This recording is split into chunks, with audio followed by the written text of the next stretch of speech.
আল্লাহর এই বিধানকে পুনঃপ্রবর্তন করে দিয়ে, আল্লাহর এই বিধানকে ফালিয়ে দিয়ে তারা নতুন করে বিধান বানায়া আমাদের উপরে চাপিয়ে দিছে, বিদায় নাই। আমরা যখন ওলামায়ে কেরাম যখন ইসলামের দাওয়াত দিতে যাই, বলেন যে ভাই আল্লাহর এই জমিন আল্লাহর দ্বীনকে কায়েম করতে চান, আপনার কি সকল ঐক্যমত আছেন কিনা, এরকম বলে কিনা? তখন কিছু কিছু লোকেরা ওলামায়ে কেরামদের প্রতি, ইসলামের লোকেদের প্রতি এরকম অত্যাচার করে কি করে না? করে কি করে না? এমনকি স্টেজ থেকে পর্যন্ত ওলামায়ে কেরামদেরকে উঠে দেয়।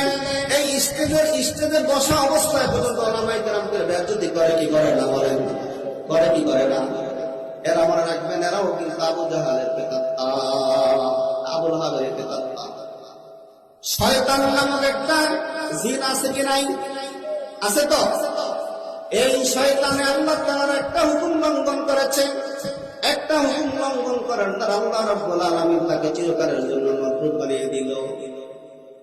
কিন্তু একটা কথা মনে রাখতে হবে, তিনি চিরস্থায়ী জাহান্নামী। এরপরও তিনি কিন্তু নতুন কোন বিধান সৃষ্টি করে মানুষকে বলেন নাই যে ভাই রে আপনি এই আমার এই বিধানটা আপনি মানবেন। কারণ এই পৃথিবীতে দল হইল কয়টা? এই পৃথিবীতে দল হইল দুইটা, একটার নাম হিজবুল্লাহ, একটার নাম হিজবুশ শয়তান। বলেন, একটার নাম কি? হিজবুল্লাহ, আরেকটার নাম কি? হিজবুশ শয়তান। শয়তানের দল একটা আর আল্লাহর দল একটা। শয়তান কিন্তু এই কথা বলেন নাই ডাইরেক্ট যে আমি তো আল্লাহ থেকে বিরত, সুতরাং তোমাদের জন্য সুন্দর একটা সংবিধান তৈরি করেছি, এই সংবিধানটা দিয়া যারা যারা আমার এই সংবিধান অনুযায়ী চলবে তোমরা আমার দলের লোক, এটা কইছে নি? কিন্তু মানুষ নামক শয়তান, মিনাল জিন্নাতি ওয়ান নাস, হে আল্লাহ আপনি আমাকে বাঁচান। কিসের থেকে? মানব জাতি শয়তান থেকে এবং জিন জাতি শয়তান থেকে।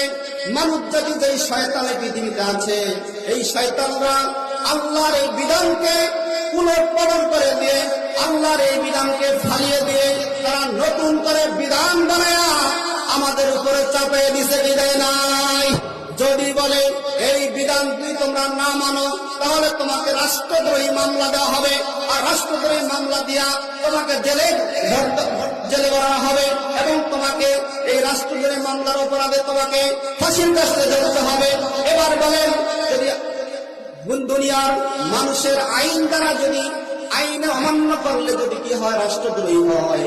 আল্লাহর আইনের অবাধ্য হলে, আল্লাহর আইনকে না মানলে কি দ্রোহী? আল্লাহ দ্রোহী। কি দ্রোহী? আল্লাহ দ্রোহী যদি কোনো মানুষ হয় তাহলে সে যাবে জাহান্নামে।